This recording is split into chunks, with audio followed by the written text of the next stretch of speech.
장면을 봤을 때는 의원님들한테 어떤 얘기를 하시나요?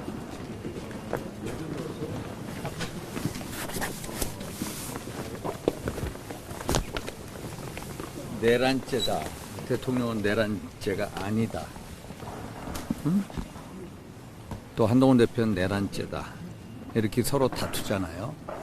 그러면은 탄핵 절차에 들어가기 전에 기본적으로 이게 내란죄 구성 요건이 성립되는지 적어도 당내에서 TF팀을 만들어서 논의를 하고 또 국회 청문회 국정조사 등을 통해서 사실관계 규명을 하는 게 적어도 기본적인 절차예요. 적어도 그런 절차를 하고 그 다음에 탄핵 절차에 들어가야지 이런 것도 없이 어떤 민주당의 어떤 선동, 여론에 쫓기다시피 이렇게 해서 우리가 가는 거 이건 성급한 판단이다. 당론은 부결로 정해졌는데 오늘 바뀔 가능성이 있습니까? 아마 바뀌긴 힘들 것 같아요. 당론이요? 그게 왜냐면 당론이 현재 당론이 있는데 그것을 다시 뒤집으려면은 아마 제적 3분의 2의 찬성이 있어야 돼요. 그래서 그건 아마 힘들지 않을까 이렇게 보고 있어요. 투표장에 들어가지 않았습니다 지난번에. 근데 이 부분에 이거는 대해서는 내가 이따 얘기해보고 오후에 입장을 또 네. 발표할게. 그 부분에 대해서는 국민의 비판이 많습니다. 그래서 그거 뭐 저는 당연히 저 입장이 있기 때문에 아니 헌법기관이라면 자기 입장을 명백하게 밝혀야 되는 거예요.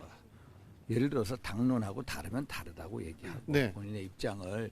그래서 이게 결국 그런 이 문제, 당론으로 하는 문제, 또 그 다음에 들어가느냐 안 들어가느냐 하는 문제, 이거에 대해서 제가 이따 오후에 또 얘기를 드릴게요. 탄핵이 가결될 것 같습니까? 부결될 것 같습니까? 그거는 모르겠어요. 부결의 목소리가 더 크지요.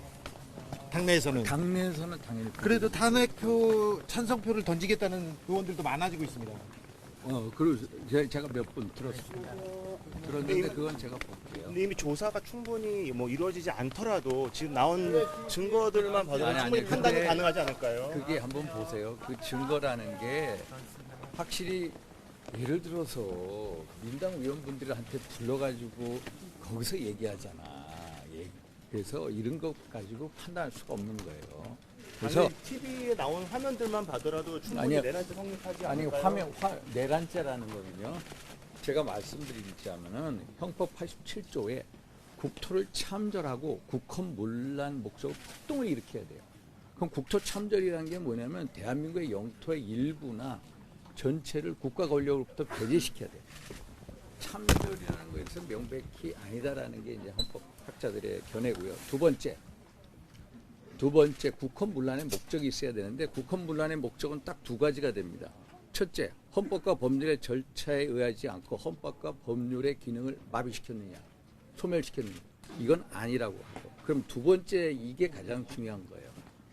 헌법상 국가기관에 대해서 강압으로 전복을 시키고 권능 행사를 불가능하게 했느냐, 이 구절에 대한 판단을 어떻게 하느냐에 따라서 내란죄냐 아니냐가 달라지는데, 이 구절에 대해서도 대법원의 판례, 대법원의 1997년 판례를 보면은 이 사실상 상당 기간 딱 이렇게 돼 있습니다. 대법원의 판례, 사실상 상당 기간 권능 행사를 기능을 못하게 할 때라고 돼 있습니다.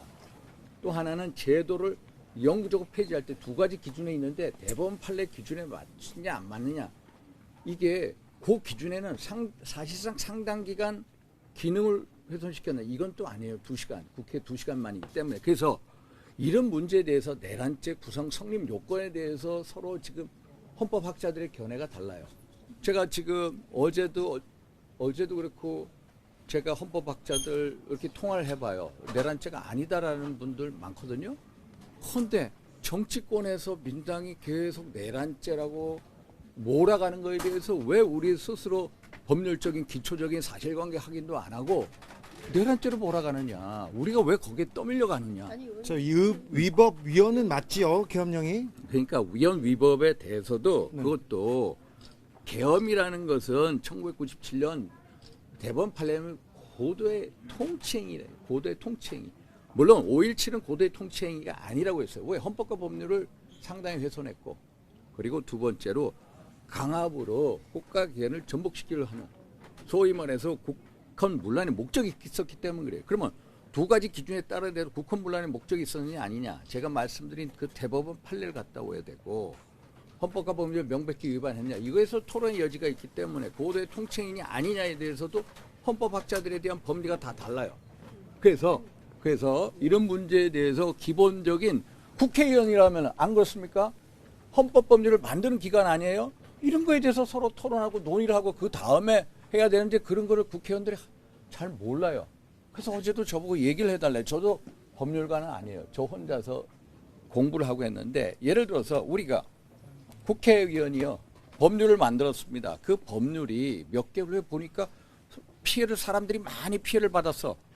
그런데 몇 개월 후에 사후적으로 헌법재판소에서 우연법률 심사 제청이 들어가서 야 우연법률이다 딱 이제 판단이 내려졌어. 그러면은 우연법률에 따라서 사후적으로 법률적 심판이 내려지기 전에 헌재 심판이 내려지기 전에 그 수많은 사람들이 피해를 입었어요.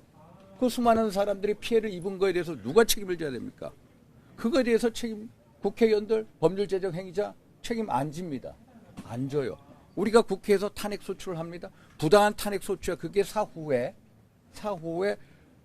기각이 됐어 헌재에서. 그렇다고 해가지고 국회의원이 예를 들어서 처벌받지 않습니다. 이게 일종의 이제 이 학자들이 얘기한 법리적 측면에서 통치행위에 대해서는 뭐라고 얘기하면 사법심사를 자제하면서 우연성 여부를 판단해라. 이게 2010년도 12월에 대법원 판례예요. 그러면 그런 측면에서 우리가 법리적으로 볼 부분이 있다는 거예요. 그래서 이런 고대 통치행위라면은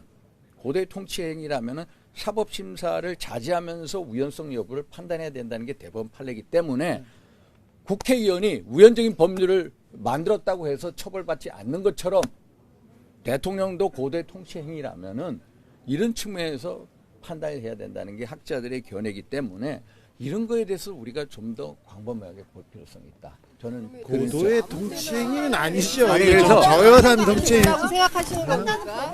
말이 안 되잖아요. 아니 예. 그런 얘기 하시지 마세요. 예. 그런 식으로 예. 하지 마세요. 예. 저는 예. 제가 국회의원으로서 법률을 제정하는 사람으로서 말씀드리는 거예요. 법률 전문가, 헌법학자 이런 분들의 얘기를 듣고 적어도 이런 여러 가지 논란이 있으면 그거에 대해서 국회의원은 당연히 알려고 하고 그거에 대해서 토론하고 논하고 국정조사 청문회하고 그다음에 헌법적 절차에 탄핵 절차에 가도 된다.